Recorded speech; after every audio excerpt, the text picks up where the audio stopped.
오늘 우리에게 주신 하나님의 말씀 보도록 하겠습니다. 오늘 우리에게 주신 하나님의 말씀은 사도행전 28장 1절로 15절까지 말씀입니다.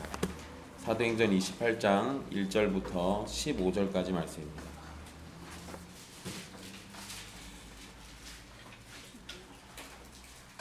귀하신 하나님의 말씀 받들어서 읽도록 하겠습니다.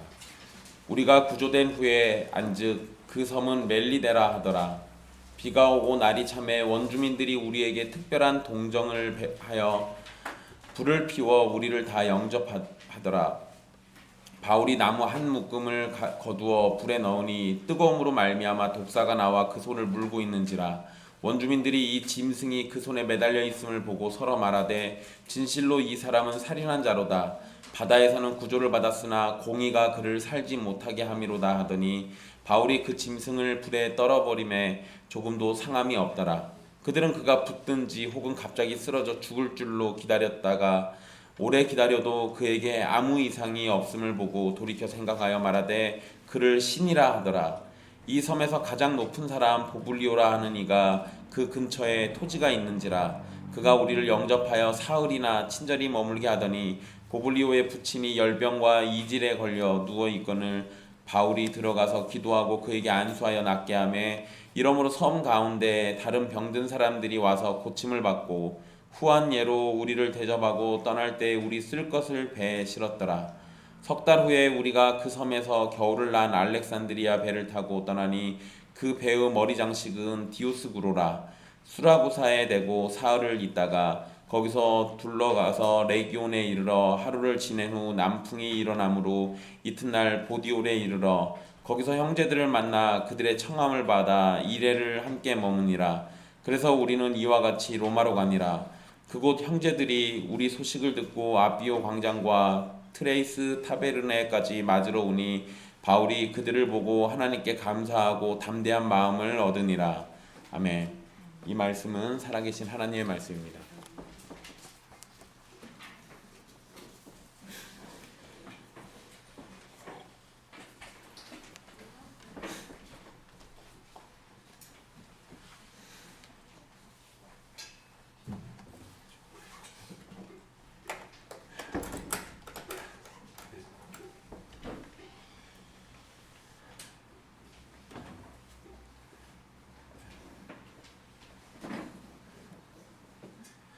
우리는 지난 시간까지 바울이 로마로 향하는 배를 타고 겪었던 어려움을 살펴봤습니다.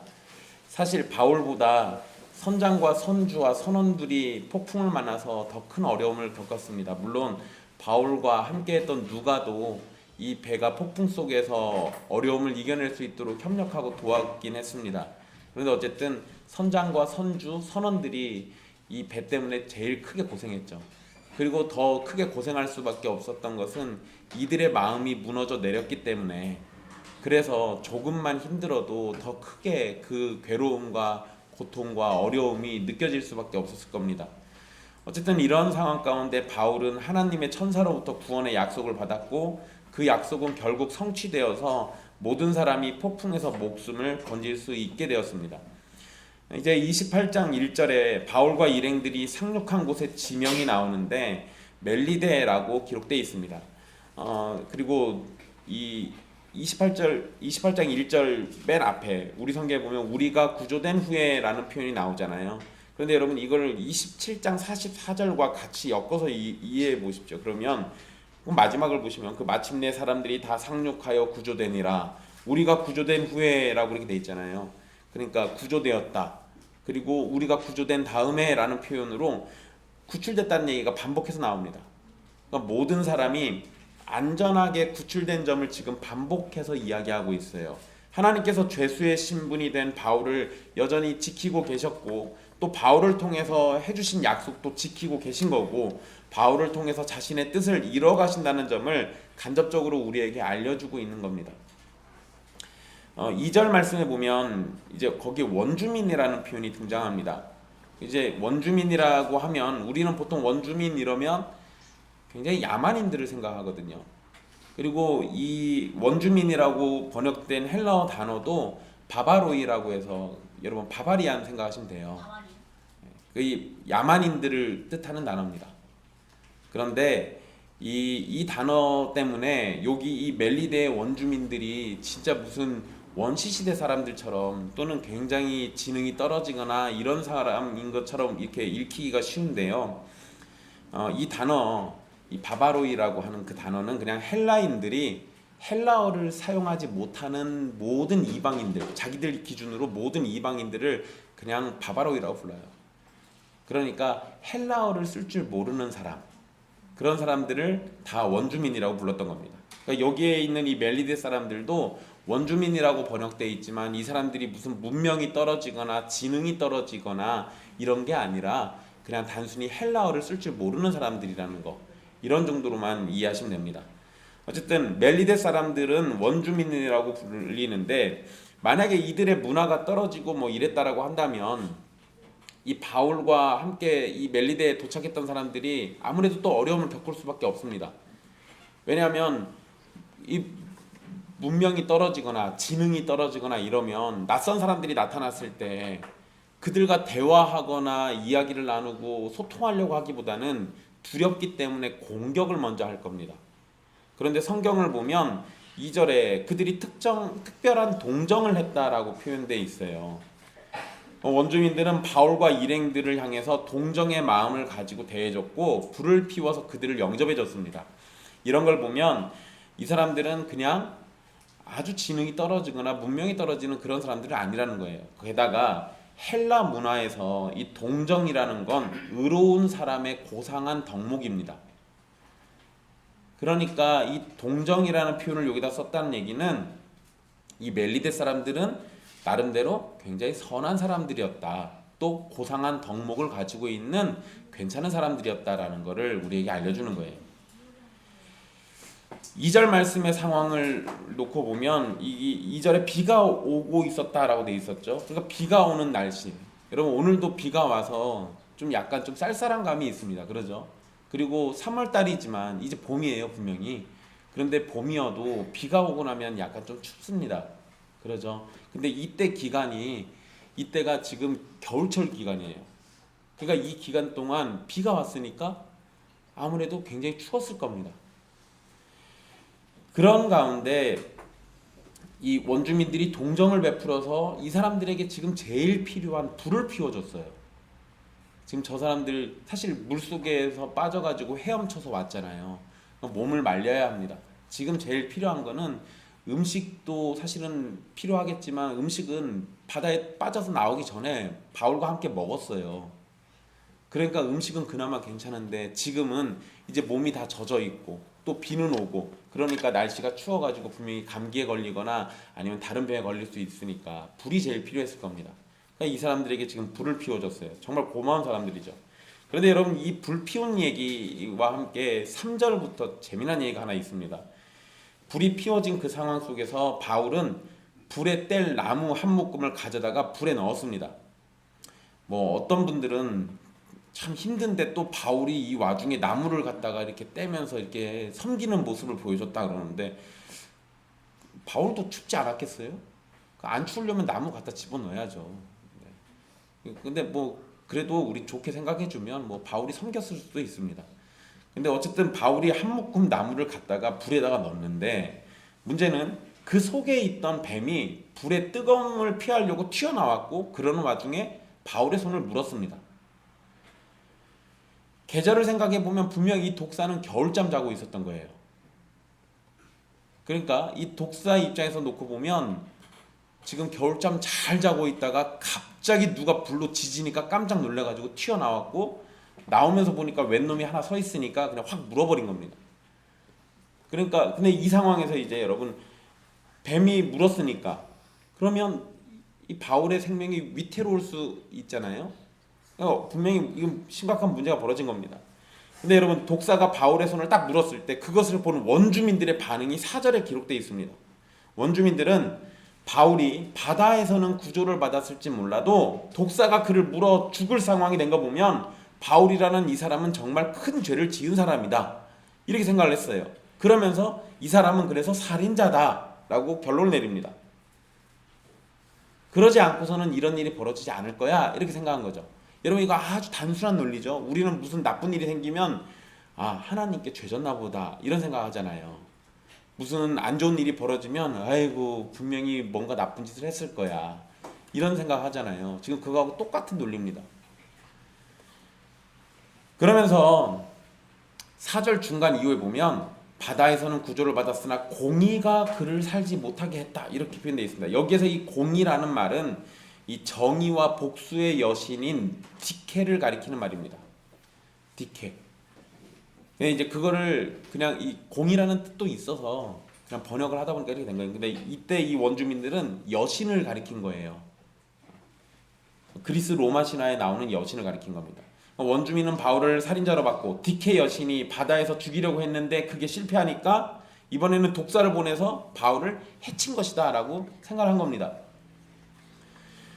독사에 물린 바울은 아무렇지 않은 듯 독사를 불에 털어버리고 그에게서는 어떤 증상도 나타나지 않았습니다. 원주민들은 독사에 물린 바울이 이제 곧 몸이 붓거나 쓰러질 걸 예상했습니다. 그런데 시간이 지나도 그에게 아무런 이상이 없는 걸 보자 이번에는 그를 신이라고 결론 내립니다. 재미난 표현이죠. 여러분 6절 말씀에 보면요, 중간에 보면 그 쓰러져 죽을 줄로 기다렸다가 오래 기다려도 이런 말이 나와요. 기다렸다가 오래 기다려도. 이 말은 원주민들이 뭐 하고 있는 거예요? 죽어서 기다리고 있다고. 웬 놈들이 바다에 빠져가지고 건져내주고 불 피워줬는데 한 놈이 뱀에 물렸어요. 야, 이거 재미난 구경이다. 어떻게 죽는가 봐야지 하고 좀 쳐다보고 있는 거예요. 근데 안 죽어요. 그러니까 상당히 오랜 시간 쳐다봤는데 죽지 않습니다. 그리고 내린 결론이 저 사람은 신이구나 이거였어요. 여러분 근데 이거 웃기죠? 나쁜 짓 해가지고 디케가 용서치 않은 거야. 그런데 뱀이 물었어요. 근데 살았어요. 그러니까 이제 신이라고 해요. 그러면은 이걸 어떻게 이해해야 합니까? 디케가 저 신을 미워가지고 죽이려고 했는데 신이어서 안 죽었다 이거예요? 좀 이상하죠? 재미난 건 6절에 보면 마지막에 이런 표현이 써 있습니다. 돌이켜 생각하여 말하되. 그러니까 이 사람들이 처음에는 살인자라고 생각했다가 이게 틀리니까 생각을 돌이킨 거예요. 이거를 우리식으로 표현하면 돌이킨 건 뭐라고 하죠? 회개죠, 회개. 회개했어요. 생각을 달리 먹은 거죠. 이거 아니구나. 이 사람 신이구나. 이게 이 사람들의 수준이에요. 독사에게 물렸으니 죽어야 하는데 안 죽는 거 보니까 죽음을 이길 신이다 라고 생각하는 거. 참 안타까운 일이죠. 이 부분에 대해서는 이따 좀 더 뒤에 더 살펴보도록 할게요. 어쨌든 이 배가 난파되어서 당분간은 이제 이 멜리데 섬에서 지내야 했습니다. 그런데 이 섬에서 가장 높은 사람인 보블리오가 바울과 일행들을 영접해서 3일이나 친절하게 머물게 해줬습니다. 여러분 기본적으로 생각해 보세요. 멜리데 사람들은 바다에서 나온 사람들을 동정해서 불 피워줬습니다. 기본적으로 착한 사람들이죠. 근데 거기에 웬 독사에 물렸는데 안 죽는 애가 하나 같이 있어요. 자기들 생각에는 저건 신 같아요. 이 상황에서 아무래도 저 신을 잘 섬겨줘야 자기들이 복을 받든지 어떤 해를 받지 않는 상황일 거 아니에요. 그러니까 엉겁결에 바울은 신이 돼가지고 지금 대접을 잘 받는 상황이 됐습니다. 이런 상황 가운데 3일이 지나게 되고요. 여기서 이 가장 높은 사람이라고 보블리오를 표현하잖아요. 근데 이 가장 높은 사람이란 말은 이 지역의 추장을 의미하는 표현일 수도 있고요. 그러니까 족장, 그 지역에서 제일 원로인 사람을 얘기하기도 하고요. 또 이 표현이 그 지역을 관리하는 로마 관리였을 가능성도 있습니다. 이게 이 당시에는 이 일대를 다 로마가 관리했거든요. 그러니까 멜리데 섬이라고 해서 로마가 관리를 안 했을 리가 없어요. 그 주변을 다 관리했으니까. 그러면 다 그 지역을 관리하는 관리들을 파견 보내게 됩니다. 그러니까 이 보블리오라는 사람이 아마 그랬을 가능성도 있다라는 거예요. 어쨌든 누가 됐든 이 사람은 추장이든 아니면 로마의 관리든 보블리오 입장에서도 이 멜리데 사람들 전체 빼놓고요. 보블리오 입장에서도 지금 로마의 백부장과 군인들이 왔죠. 그리고 죄수가 왔습니다. 로마 사람들도 같이 왔어요. 그러니까 이 상황에서 이 사람들을 잘 대접해 주는 게 훗날 자신과 멜리데 사람들에게는 도움이 될 겁니다. 만약에 이 사람들을 해치면 그거를 로마가 알게 되면 어떡하겠어요? 멜리데는 쑥대밭이 되는 거죠. 분명히 복수할 겁니다. 그러니까 지금 상황에서는 원래 멜리데 사람들이 착하기도 했지만 이 상황에서는 보블리오가 이 사람들을 잘 보살피는 게 도움이 돼요. 어쨌든 그래서 3일 동안 그렇게 도움을 받게 되고 그 가운데 이 바울이 보블리오의 아버지가 열병과 이질에 걸려 누워 있는 걸 알게 됩니다. 그래서 그를 위해서 기도하고 안수해서 병이 낫는 기적이 일어나게 되는데요. 여러분 열병은 그냥 말 그대로 고열이 나는 병이에요. 그리고 이질은 설사병입니다. 지금 같으면 어떻게 하면 돼요? 그렇죠. 약 먹으면 돼요. 항생제를 맞든지 그게 싫으면 비타민을 잔뜩 먹든지 이러면은 쉽게 낫는 병입니다. 그러죠? 그런데 여러분 이 당시에 열병과 이질이 동시에 나타나는 경우면 짧은 시간 안에 죽는다라고 알고 있습니다. 이게 이 당시 의학 수준이에요. 거기다가 이 당시에는 그랬어요. 비슷한 게 우리나라에도 있었는데 조선시대에 괴질이라는 게 있었어요. 근데 그거는 그냥 설사병이거든요. 사실은 배탈 난 건데요. 그 괴질 때문에 전염병 돌아서 마을 사람들이 떼죽음 당해요. 근데 그 괴질을 해결하는 방법이 뭐냐면 물을 많이 먹으면 됩니다. 설사병 났을 때 다른 것 때문에 죽는 게 아니라 탈수로 죽거든요. 그러니까 여기도 보면 열병하고 이질이잖아요. 그러면은 열 많이 났으니까 땀도 많이 났을 거고 설사병 났으니까 물도 많이 쏟아냈을 거예요. 그러면 이 사람들도 거의 대부분 탈수로 죽었을 거예요. 근데 그게 물 많이 먹어가지고 해결되는 거를 잘 몰라요. 옛날에도 그랬고 사람들이 모르니까 그냥 그 병 때문에 죽었다 이렇게 생각하는 거죠. 탈수로 죽었다 생각을 안 하는 거예요. 물만 잘 먹어줘도 나을 수 있다라고 누가 생각하겠습니까?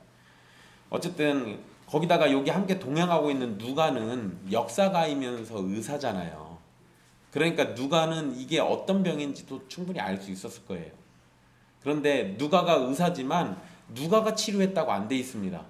왜냐하면 누가의 의학 수준으로도 이거는 치료가 안 되는 거니까. 근데 그 상황 가운데 어떻게 되냐? 바울이 기도해가지고 그래서 병이 고쳐져요. 바울이 들어가서 기도하고 안수해서 병이 낫습니다. 그래서 누가는 보블리오의 아버지를 고친 것이 바울의 하나님이라는 것을 분명히 밝히려고 바울이 기도했다라고 기록하고 있는 겁니다. 그래서 8절에 바울이 들어가서 기도하고 그에게 안수해서 낫게 했다 이렇게 돼 있잖아요. 단순히 바울이 낫게 했다가 아니라 기도하고 낫게 한 거예요. 그러면 이건 하나님이 고쳐주신 거죠. 재미나게도요 여러분 여기서 물에 빠졌을 때랑 그 풍랑에서 건짐받았을 때 계속 하나님이 하셨다라는 걸 직접적으로 얘기는 안 해요. 계속 이렇게 간접적으로 계속 표현하고 있어요. 우리의 모든 일상의 삶 가운데 다 하나님이 다스리시는 일이지만 우리가 직접적으로 표현하지 않더라도 하나님이 하신다라는 걸 은연중에 계속 가르쳐주고 있는 겁니다. 어쨌든 이 병이 고쳐진 거는 바울의 기도가 응답된 것인데 보블리오의 아버지가 병 고침을 받게 되니까 멜리데 섬의 사람들 중에 병든 사람들이 찾아와서 병 고침 받는 일이 벌어지게 됩니다. 원문에서의 표현을 보면 이 그 구절이거든요. 섬 가운데 다른 병든 사람들이 와서 고침을 받고 이렇게 돼 있죠. 그냥 우리 성경에는 저렇게만 돼 있지만 원문의 표현으로는 이게 굉장히 오랜 시간 있었다라는 의미가 담겨져 있어요. 그리고 이 섬에서 11절에 보면 석 달 후에라고 돼 있거든요. 그러니까 이 섬에서 3개월을 지낸 겁니다. 그러니까 3개월을 지내는 동안 병든 사람을 계속 고쳐줬다라고 보는 게 맞아요. 그러니까 사도 바울은 지금 이 멜리데 사람들에게는 어떤 존재예요? 처음에는 살인자, 그 다음에는 신이었죠. 그리고 그 다음에는 이제 병까지 고쳐주시는 분이에요. 그러죠? 그런데 여러분 여기에 다른 말이 없습니다. 그냥 병 고쳤다 그러고 후한 예로 대접받았다 요 얘기만 나와요. 근데 뭐가 좀 빠진 것 같지 않습니까? 뭐가 좀 빠진 것 같지 않아요? 원래 바울이 이전에 했던 모습들을 잘 생각해 보면 복음을 전한 내용이 분명히 여기 있어야 합니다. 근데 복음 전했다는 얘기가 여기는 없어요. 이제 바울이 나이도 먹고 많이 힘들고 지쳐가지고 거기다 죄수로 끌려가는 판에 무슨 복음을 전하겠어요. 그래서 그럴까요? 이렇게 얘기하면 좀 이상해지죠. 여러분, 여기에 지금 복음을 전한 얘기는 분명히 없긴 한데요, 복음을 안 전했을 리가 없어요. 바울은 습관처럼 복음을 전한 사람이잖아요. 그게 자기에게 맡겨진 소명이었고, 그러니까 기록만 없다 뿐이지 나타난 상황만 놓고 보면 이전의 사도행전 기록들과 같이 생각해 보면 이적이 나타날 때, 기적이 벌어질 때 바울이 항상 뭐합니까? 복음을 전해요. 그냥 기적은 기적으로만 끝내는 게 아니라 그 기적을 허락하신 하나님이 누군지 알려주고 그 하나님이 원하시는 뜻을 전하는 게 바울이 하는 일이었어요. 그러니까 여기에는 안 써있지만 단순히 병만 고치고 거기서 3개월 지내다 온 게 아니라 분명히 여기서도 복음을 전했을 겁니다. 그런데 여기에서 또 복음 전한 얘기를 하면은 내용이 길어지죠. 그러잖아요. 그리고 여러분, 사도행전이 지금 28장까지 왔어요. 누가 더 쓰다 보면 지치겠죠. 우리 교회는 지금 설교를 몇 주 했습니까? 83주 했어요. 이제 빨리 끝나야지 않겠어요? 그래서 누가가 복음 전한 얘기는 여기다 기록을 안 한 것 같아요. 의도적이었던 것 같습니다. 지금은 바울이 로마로 가는 그 과정을 이야기하고 있으니까 다른 이야기는 최대한 생략하고 로마로 간 얘기에 더 집중하려고 하는 거예요. 그러니까 이렇게만 이해하시면 됩니다. 그런데 여러분, 그래도 병 고친 얘기랑을 집어넣은 이유는 멜리데에서 이 배를 다 수리하고 도움받아가지고 나오거든요. 그냥 도움받아서 나왔다고 하기엔 좀 약간 상황이 이상하잖아요. 그러니까 그거에 대한 부연 설명이 필요했어요. 그러니까 바울을 통해서 병 고침 받았다라는 얘기가 여기에 있었던 거겠죠. 바울을 통해서 병 고침 받은 멜리데 섬의 사람들은 바울과 일행들을 후한 예로 대접했다. 그리고 떠날 때도 쓸 것을 배에 실어주며 잘 보답했다라고 10절에 기록되어 있습니다. 후한 예라고 번역된 표현은요, 문자대로 하면 많은 보상이라는 의미예요. 존경과 감사의 마음이 담긴 선물을 의미합니다. 그러니까 여기에서도 바울의 존재는 다른 사람들에게 계속해서 도움이 됐어요. 그러니까 존경과 감사의 마음을 담아서 선물을 줄 정도, 그 정도의 인물로 받아들여지고 있는 거죠. 누가는 멜리데에서 이 3개월 지내면서 겨울을 여기서 보냈다라고 기록하고 있습니다. 그래서 11절에 석 달 후에 우리가 그 섬에서 겨울을 난 알렉산드리아 배를 타고 이렇게 돼 있죠. 겨울을 여기서 보냈습니다. 그 사이에 배를 타고 항해할 수 없었기 때문에, 그리고 이미 폭풍 때문에 한번 고생했잖아요. 이 상황에 배가 완전히 고쳐진다 한들 선원들이 나가겠습니까? 이제 겁나가지고 절대 안 나가요. 그러니까 겨울이 완전히 끝날 때까지 기다린 겁니다. 근데 이곳에서 이렇게 머물렀지만 바울을 통해서 하나님이 병 고쳐주셨고 그 일 때문에 일행들은 필요한 것을 다 공급받았습니다. 그리고 11절에서 누가는 자신들이 탔던 배가 알렉산드리아 배인데, 여기에 알렉산드리아 배란 얘기는 이전에도 한번 나왔어요. 근데 이전에 없던 표현을 거기다 넣어놨습니다. 머리 장식이 디오스구로라고 돼 있어요. 이 얘기를 갑자기 얘기했습니다. 이전에는 이 얘기를 안 했어요. 갑자기 이 얘기를 왜 했을까? 그럼 당시 배의 머리 장식은 그 배를 지켜주는 신이라고 여겼습니다. 그리고 디오스구로는 제우스의 아들로 알려진 신 중에 하나예요. 그런데 뜬금없이 배의 머리 장식을 말하는 건 좀 이상하긴 한데, 이건 분명히 이 배가 처음 출항할 때 선장과 선주들 그리고 선원들은 머리 장식의 디오스구로에게 안전을 기도했을 겁니다. 제물도 바쳤을 거고요, 제사도 분명히 드렸을 거예요. 디오스구로가 자신들을 지켜줄 것이라고 믿었던 거죠. 하지만 이들의 안전을 지켜주고 돌봐주신 분은 디오스구로가 아니라 바울이 전하는 하나님입니다. 누가는 여기서도 자세한 얘기를 피하고 있지만 머리 장식 이야기를 언급하면서 나무로 조각한 저 가짜 신이 아니라 살아계신 하나님이 우리를 지켜주신다라는 걸 말하고 싶었던 거예요. 이제 배는 멜리데를 떠나서 12절의 기록처럼 수라구사로 가게 됩니다. 여러분, 지난번에 나눠드렸던 지도 있죠? 그 지도 보시면은 뭐 어떻게 갔는지 이렇게 지도에 그려져 있어요. 이 수라구사라는 곳에서도 3일을 지내게 되고요. 거기에서 좀 더 위쪽으로 레기온이 있는데 레기온에 들렸다가 그리고 보디올로 도착하게 됩니다. 보디올이라는 곳은 이제 여기는 로마하고 그렇게 멀리 떨어진 곳이 아니에요. 그런데 이 보디올에서 바울과 일행들은 이 지역에 있던 형제들을 만나게 됩니다. 이 보디올은 로마에서 가장 인접한 항구로 복음이 전파돼서 많은 성도들이 있던 곳이기도 합니다. 이곳에서 만난 성도들을 통해서 일주일 동안을 함께 머물게 되는데요. 죄수를 호송할 때 여행과 관련해 가지고 들어가는 모든 비용은 백부장 책임이라고 제가 말씀드렸습니다. 그러니까 데리고 가는 길에 밥을 먹이든 뭘 하든 이거 백부장이 다 책임져야 돼요. 그런데 이미 배가 한번 파선했죠. 가진 물건 다 버렸습니다.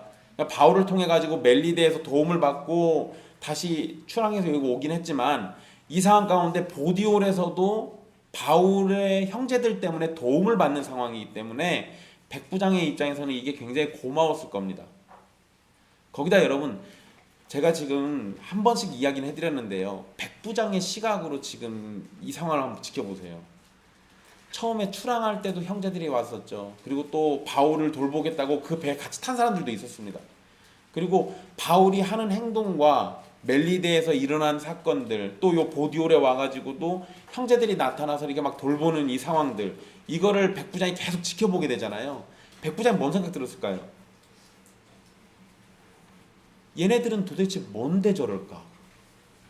이 바울이란 사람이 도대체 어떤 인물인데 사람들이 가는 곳마다 저렇게 선행을 베풀어 줄까? 왜 저렇게 사랑을 못 해가지고 안 다닐까? 이런 생각이 들지 않을까요? 백부장의 시각에는 바울을 죄수라고 데려오긴 했는데, 그런데 바울이 가는 곳마다 죄수 대접을 받는 게 아니에요. 바울로 인해서 사랑하는 형제들이 자꾸 등장한단 말이에요.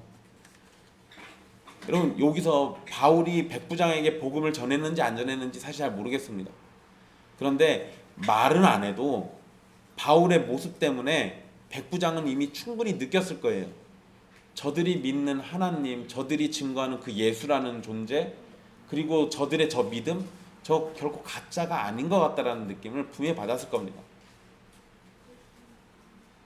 이게 어쩌면 우리에게도 필요한 삶의 모습일 거예요.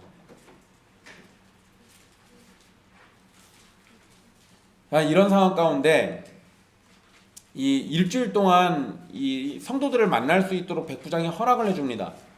이건 뭐 이런 지금까지 상황을 놓고 보면은 충분히 이해가 돼요. 바울 정말 고마운 사람이니까 일주일이 뭐예요? 여기서 뭐 더 지낸다 그러면 더 지내게도 해줄 것 같습니다. 어쨌든 이렇게 일주일 동안 충분히 지내게 되고요. 14절 마지막에 보면 이런 표현이 나와요. 그래서 우리는 이와 같이 로마로 가니라. 근데 여러분, 이 말은 로마로 가니라, 이 표현을 이렇게 보면 이거 로마에 도착했다라는 표현 같잖아요. 그죠? 로마로 가니라. 근데 이게 이런 과정을 통해서 로마로 가게 되었다라는 의미예요. 실제로 로마에 도착한 거는 16절에 나와 있습니다. 그러니까 아직 로마에 도착한 게 아니에요. 또 15절에 보면은 아비오 광장하고 트레이스 타베르네라는 곳이 나오잖아요. 거기 한 번 더 들려야 돼요. 그 바울이 이제 로마로 가기 직전에 만났던 곳, 이제 직전에 그곳이라고 이렇게 표현되어 있는 15절에 그곳 형제들이 이렇게 돼 있죠. 이 그곳은 로마입니다. 그러니까 로마에서 형제들이 바울의 소식을 들었어요. 그래서 아비오 광장이라는 곳으로 오고 트레이스 타베르네라는 곳으로 오게 됩니다. 트레이스 타베르네는 새 여관이라는 뜻이에요.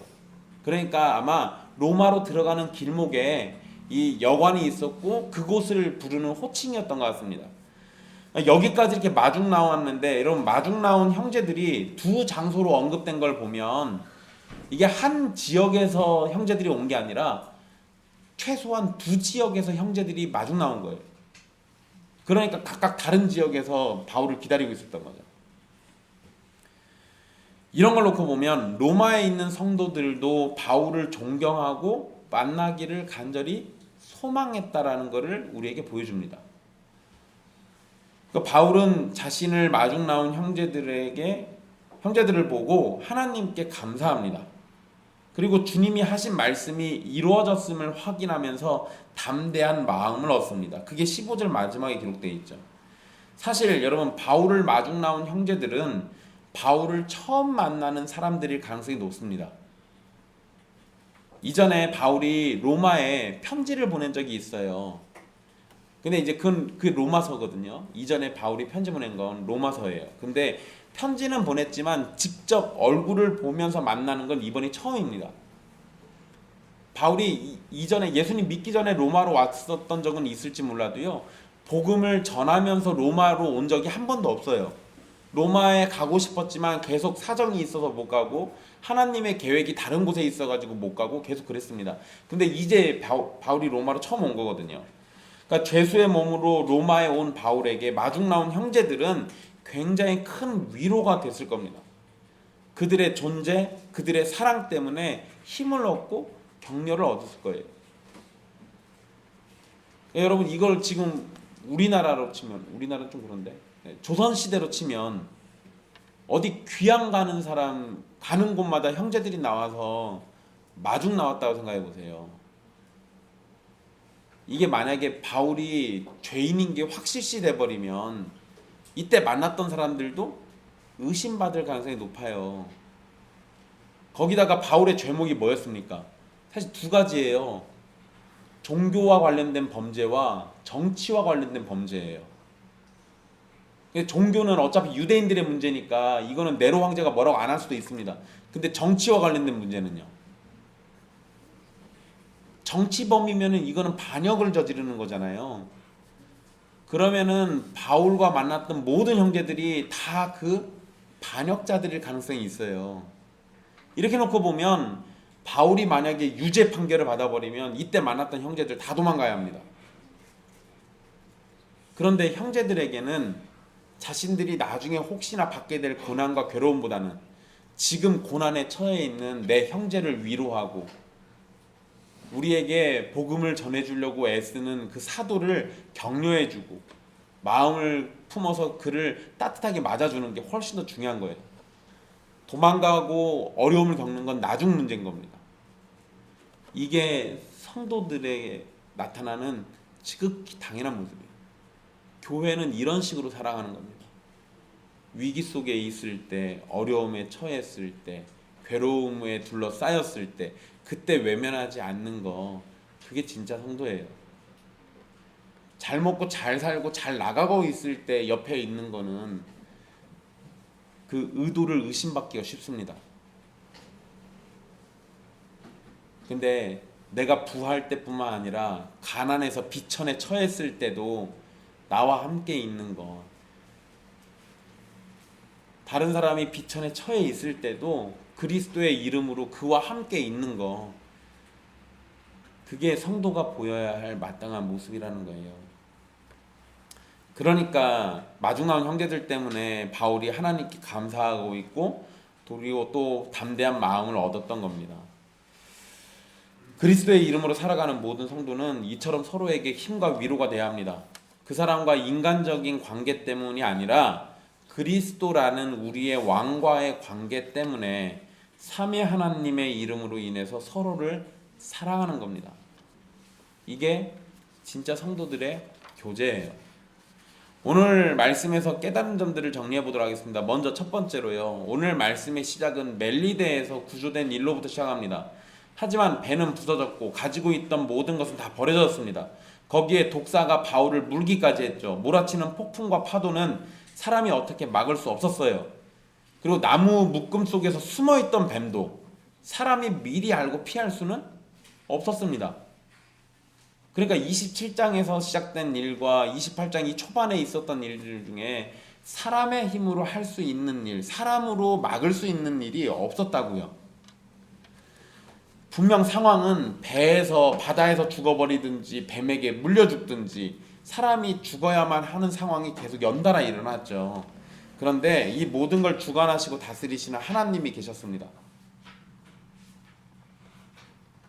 그냥 나타난 일로만 놓고 보면은 죽었어야 했는데 죽지 않았어요. 왜? 그 모든 걸 다스리시는 하나님이 계시니까. 폭풍 가운데 보호를 약속하셨던 하나님이 계시기 때문에 배가 부서지는 상황에서도 모든 사람이 목숨을 건질 수 있었습니다. 독사가 바울을 물어서 죽을 상황이었어도 로마로 가게 될 것이라는 하나님의 약속이 있었기 때문에 그보다 더 독한 독사가 와서 물었어도 바울은 죽지 않았을 겁니다.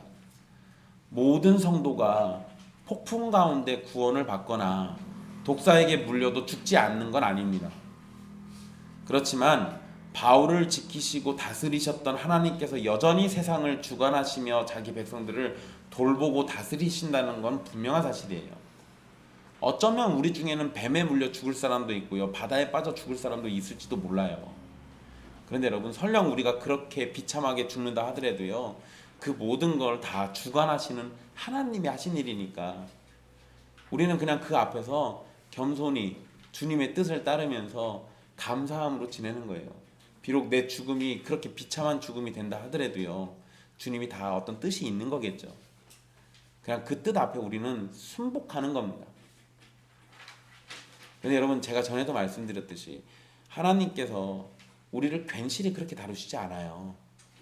만약에 우리가 정말 비참한 처지에 처해야 한다면 그걸 가지고 하나님은 또 뭔가 하실 거예요. 하나님의 선한 일을 위해서 뭔가 쓰실 거라고요.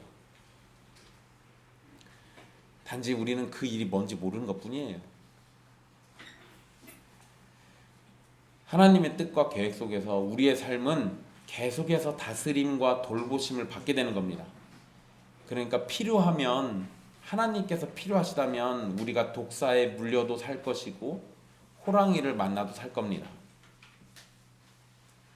우리에게 필요한 자세는 모든 삶 속에서 하나님의 신비를 기대하는 것보다 모든 일이 하나님의 주권적인 통치 아래 있다라는 것을 믿는 겁니다.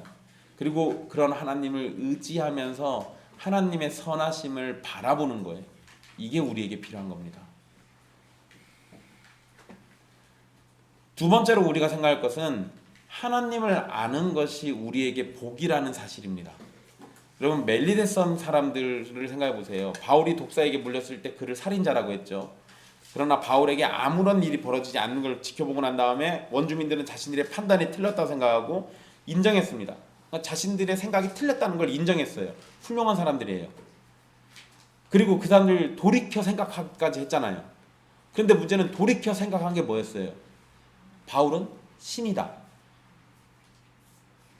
여러분, 이 멜리데 사람들이 생각을 돌이켰던 것은 정말 잘한 일입니다. 그러나 여전히 판단은 잘못하고 있어요. 바울이 살인자여서 신이 그를 심판했다고 생각했는데 이제는 그가 신이라고 생각하잖아요. 오히려 전능하신 존재가 그를 보호해 주신다는 생각은 하질 못했습니다. 어쩌면 이것이 진리를 모르는 사람들이 보이는 당연한 모습일지도 몰라요. 성도는 성령님의 은혜로 헛된 일에 믿음을 바치거나 사람이나 어떤 특정 대상을 신이라고 믿는 미련함을 보이지 않습니다. 우리가 은혜 받았기 때문에 그래요. 그러나 일반적인 사람은 어떤 사건과 경험을 따라서 헛된 믿음이 생기는 겁니다. 그게 우리를 병들게 만들고 우리를 망하는 길로 이끌어요. 이게 참 슬픈 일이죠. 바울이 독사에 물렸는데 죽지 않은 것은 신비로운 일입니다. 그렇다고 바울이 신이라고 생각하는 건 성급한 일반화의 오류예요. 신비로운 일이 벌어졌다고 해서 무조건 신이라고 생각하면 어떡해요. 하나님을 모르는 자들은 신비한 일이 벌어지고 나타난 상황으로만 판단하기 때문에 신비의 근원이신 하나님을 알지 못해서 자꾸만 이상한 생각과 이상한 판단을 하는 거예요. 세상 사람들이 자연의 이치와 천지의 조화를 보고도 전능하신 하나님을 알지 못하는 것과 다르지 않습니다. 그래서 세상에 속한 사람들이 우상을 섬기거나 헛된 일을 믿거나 목숨을 바치는 것이 전혀 이상하지 않아요. 성도는 그런 미련한 인생 가운데서 건짐을 받고 참되신 하나님을 섬기게 된 일을 기쁨으로 여기고 하나님께 감사해야 합니다. 그러지 않았으면 우리도 멜리데 사람들하고 똑같았을 거예요. 그러지 않겠습니까? 정말 참 슬픈 일이죠. 방송에서 무당이 미래를 맞히는 이야기가 종종 나옵니다. 참 슬픈 일이에요. 여러분, 제가 금요일날 저녁에, 금요일날이 저 결혼기념일이었습니다. 그래서 제가 가족들 데리고 사실은 혜진이하고만 놀러 가고 싶었는데 주성이하고 은서이가 눈에 밟혀서 데리고 한옥마을을 갔어요. 근데 한옥마을을 가니까 주성이가 뭔 사주팔자 점치는 데를 봤어요. 근데 여러분 한옥마을에 그 점치는 데 되게 많잖아요. 그죠?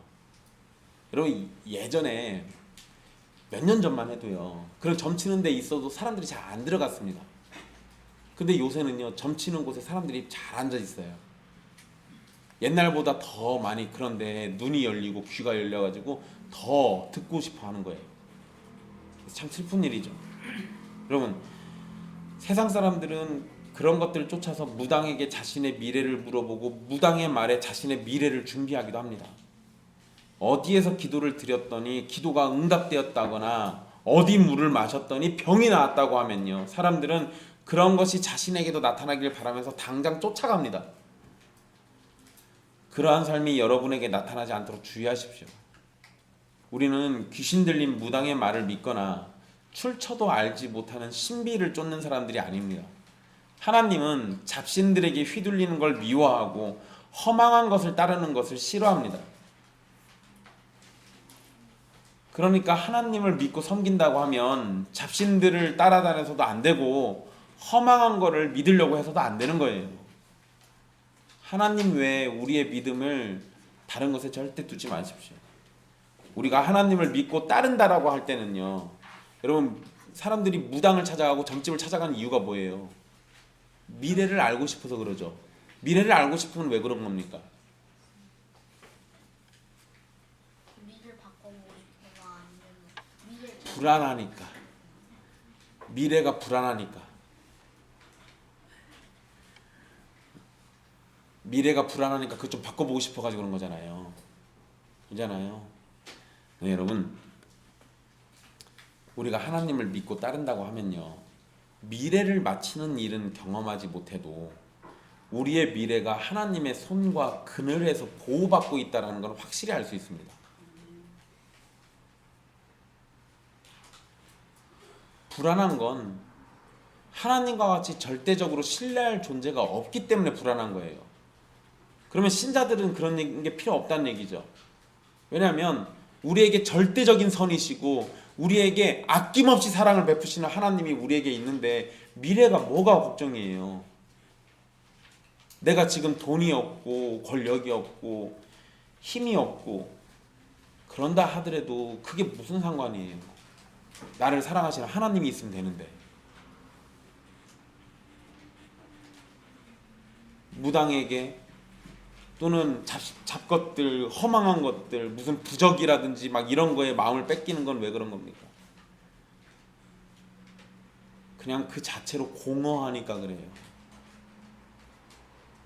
그 자체로 마음이 흔들리고 있고 아무것도 채워지지 않으니까 그래서 그런 거예요. 그러니까 여러분들이 진실로 하나님을 믿는다고 한다면 그런 것들을 쫓을 이유가 전혀 없다라는 것을 기억하십시오. 내가 내 한 치 앞에 미래를 몰라도요. 살아계신 하나님이 계시니까 괜찮아요. 괜찮은 거예요.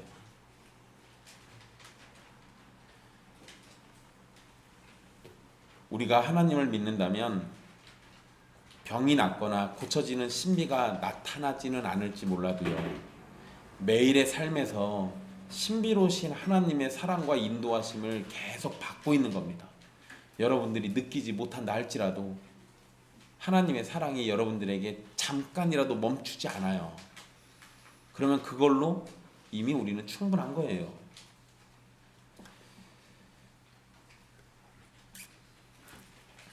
하나님께서 원하신다면 우리의 미래를 준비할 수 있는 지혜도 주시고 때로는 신비롭게도 우리의 병이 고쳐지고 낫기도 할 겁니다. 그렇지만 우리가 바라야 할 것은 하나님이 우리의 하나님으로 우리가 하나님의 백성으로 항상 살아가는 거예요. 신비가 나타나는 게 중요한 게 아니라 나와 하나님과의 관계가 예수 그리스도 안에서 결단코 끊어지지 않고 계속해서 이어지는 거, 그게 우리에게 전부라고요. 그거면 충분한 겁니다. 세 번째로 어떤 상황이 우리에게 발생해도 성도다움을 지키라는 겁니다. 바울은 죄수로 호송 중에 있었습니다. 사람들은 바울을 대할 때 죄인으로 생각했을 겁니다. 그런데 폭풍 속에서 바울 때문에 모든 사람이 목숨을 지켰죠. 독사에 물린 상황에서도 바울은 죽지 않았습니다. 오히려 멜리데 사람들의 병을 치료해 줬어요. 바울을 만나려고 로마에서 사람들이 마중 나왔고 보디올에서는 형제들이 바울을 영접해서 일주일 함께 지냈습니다. 이런 모습들은 바울이 죄인이 아니라는 사실을 분명하게 보여줍니다. 바울은 누군가에게 해를 끼칠 사람이 아니고 사람들에게 존경을 받는 사람이라는 걸 확실히 보여주고 있어요. 바울과 함께 동행했던 백부장, 로마 군인들, 그리고 그 배에 탔던 선원들 다 바울의 진실됨을 봤을 겁니다. 그의 이런 모습 가운데 하나님께 감사하며 음식을 나누는 모습이나 하나님께 기도하며 병든 자를 치료하는 모습이나 형제들을 만나면서 하나님께 감사하는 모습을 통해서 바울이 믿는 하나님이 어떤 분이신지, 그리고 바울이 전하는 복음이 무엇인지에 대해서 관심을 보였을지도 몰라요. 우리는 바울처럼 어떤 상황에서도 하나님의 백성다움을 잃어버리지 않고 성령님의 인도하신 가운데 의와 거룩함을 드러내야 합니다. 우리가 어떤 처지가 되더라도 성령의 열매를 나타내는 사람이 되어야 한다는 거예요. 물론 여러분, 우리는 이 부분에서 완벽할 수가 없어요. 우리는 수시로 실수하고 수시로 실패할 겁니다. 그런데 여러분, 완벽하게 성령의 열매를 나타내는 그런 사람이 되라는 것을 말씀드리는 게 아니라 그렇게 되려고 여러분들의 삶을 부단히 노력하시라는 거예요. 그냥 될 대로 되라는 식으로 사는 사람하고 안 되지만 되려고 노력하는 사람하고는 달라요. 그리고 여러분, 사람들이 보고 판단하는 것도 다릅니다. 될 대로 되라는 식의 사람들은 그냥 정말 그만큼밖에 안 보이는 거예요. 근데 부족하지만 노력하는 사람들은 사람들의 눈에 끊임없이 노력하고 있는 게 보이게 돼 있어요. 그게 우리한테 필요한 거죠. 그게 우리한테 필요한 거예요. 어느 자리에서든 하나님의 백성처럼 살려고 부단히 노력들 하시라는 거예요. 그게 우리한테 참 필요한 겁니다. 여러분, 세상 나가가지고요, 이마에다가 나는 기독교인이요 써붙이고 다니는 사람 봤습니까? 없어요. 우리가 입 다물고 가만히 있으면 예수님을 믿는지 부처를 믿는지 아무도 모릅니다. 근데 예수 믿는 사람들은 행실에서 드러나게 돼 있어요. 그게 정상이라고요. 그게 정상이에요. 사는 모습 때문에, 사람들에게 대하는 그 태도 때문에, 그들이 하는 말투 때문에 저 사람 예수 믿는 사람인가? 하고 이렇게 금방 알 수 있다고요. 그래야 정상 아닙니까? 그래야 정상이죠. 그렇게 되는 게 참된 믿음의 사람이고 하나님께 은혜 입은 사람이 마땅히 보여야 할 자세입니다. 사랑하는 형제 자매 여러분, 우리의 관심이 경건한 삶으로 하나님께 영광을 돌리는 것이라면 바울과 같은 모습을 보일 수 있을 겁니다. 여러분의 관심이 어디에 있는지 생각해 보십시오. 멜리데 사람들은 바울이 죽는 것에 관심을 보이고 있었지만 그들의 관심과 생각이 틀렸음만 나타냈습니다. 여러분의 관심이 허망한 일에만 있었다면 여러분들은 멜리데 사람들과 똑같은 일을 경험할 거예요. 여러분들의 관심이 허망한 것에 가 있는지 하나님께 영광을 돌리는 일에 있는지 생각해 보십시오. 여러분, 요새 사람들에게 없어서는 안 되는 필수 물건이 뭐예요? 휴대폰. 그죠? 10년 전만 해도 스마트폰 없어도 우리 사는데 별 지장 없었습니다. 근데 지금은 스마트폰 없는 일상이 어떻게, 와, 주성이 너무 힘들대요. 안 되는데. 안 돼, 주성. 아니, 이러면 안 된다고. 여러분, 우리에게 스마트폰이 하나님인 건 아니잖아요. 그죠? 스마트폰이 재밌기도 하고요, 유용하기도 하고요. 그럴 수 있어요. 근데 여러분, 그게 우리의 관심의 전부면 문제가 있는 겁니다. 우리의 관심의 핵심은 항상 하나님이어야 돼요. 그러지 않겠습니까? 하나님은 그래야 할 이유가 전혀 없음에도요, 수천 년을 우리를 구원하시는 일에 관심을 가지고 계셨어요. 그래서 예수 그리스도 보내서 우리를 구원해 주셨잖아요. 그러면 우리는 100년도 안 되는 이 짧은 인생 중에 하나님을 알게 된 이 몇십 년 안에 하나님을 향한 관심으로 살아야 하는 거 정상 아닙니까? 그 정도 정성은 보여야 하는 거 아니에요? 그것도 아니라면 우리는 하나님께 정말 사랑을 받은 걸 깨달았는지부터 생각해 봐야 돼요.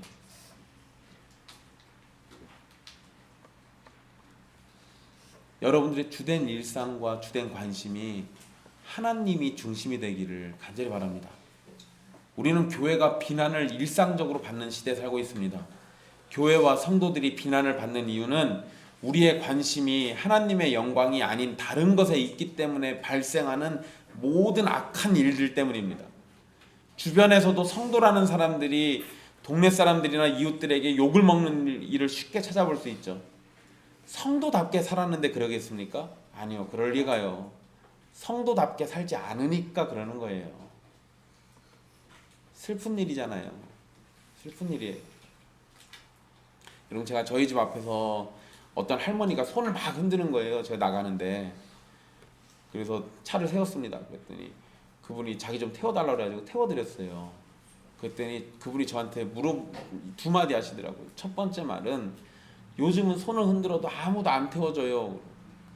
두 번째 말은 혹시 교회 다니세요? 그러더라고요. 예, 예수님 믿습니다. 기분이 살짝 좋아졌어요. 할머니가 배가 너무 아프셔가지고 막 병원에 빨리 급하게 가셔야 돼서 제가 막 서둘러서 모셔다 드렸거든요. 고마워하시더라고요. 예, 여러분, 그냥 좋은 행실 한번 보였는데 돌아온 반응이 교회 다니세요라는 그 말이 너무 고맙고 반가웠어요. 예, 여전히 교회 다니는 사람들에 대한 사람들이 보는 시각이라는 게 아직 남아있구나. 여러분, 우리가 무엇을 하든 우리 때문에 하나님이 영광받는 그러한 일생들 살아야 하지 않겠습니까? 우리의 관심이 어디 있는지 몰라도, 우리의 마음이 어디 있는지 몰라도 그게 진짜 어디에 있어야만 하는지 잘 생각해 보십시오. 우리가 바울과 같이 하나님의 영광에 몰두하는 사람이라면 우리를 향한 비난은 언젠가 칭찬으로 바뀔 거고, 우리를 향한 미움은 존경으로 바뀌게 될 겁니다. 설령 그런 일이 안 벌어져도 상관없어요. 그냥 하나님께 영광을 돌리다가 이 땅을 잘 살고 천국 가면 되는 겁니다. 나머지는 주님이 다 하실 거예요. 주님이 주신 믿음을 가진 여러분, 주님의 영광을 위해서 살아가며 여러분의 마음을 거룩한 것에 두시기를 바랍니다. 그것으로 주님이 영광 받으실 것이고 우리는 주님의 사랑을 더욱 받게 될 겁니다. 기도하겠습니다.